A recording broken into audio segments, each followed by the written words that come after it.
અંકલેશ્વરના દીવા રોડ પર તંત્રની ઘોર બેદરકારી. ચોમાસા પહેલા નાળાની નબળી કામગીરીથી રહીશો મુશ્કેલીમાં મુકાય તેવી ભીતિ.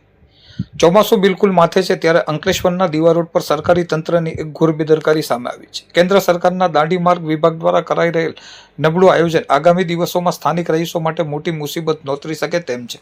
ઉનાળો પૂર્ણતાને આરે છે અને ચોમાસાના પ્રથમ વરસાદના આગમનને હવે ગણતરીના દિવસો જ બાકી રહ્યા છે. ત્યારે દાંડી હેરિટેજ માર્ગ પર આવેલ મારુતિ બંગલો સોસાયટી પાસેથી પસાર થતા જર્જરિત નાળાને તોડીને નવું નાળું બનાવવાની કામગીરી હાથ ધરાઈ છે, પરંતુ કોન્ટ્રાક્ટર અને અધિકારીઓની અણઆવડતને કારણે સ્થાનિકોના જીવ તાળવે ચોંટ્યા છે. આ નાળાની બિલકુલ નીચેથી MS-29 કાંસ પસાર થાય છે, જે કોઈ સામાન્ય વહેણ નથી. આ કાંસ અંકલેશ્વરના અનેક ગ્રામ્ય વિસ્તારો, રહેણાંક સોસાયટીઓ તેમજ GIDC વિસ્તારના સુએઝ અને ગંદા પાણીના નિકાલ માટેની મુખ્ય લાઇફલાઇન છે.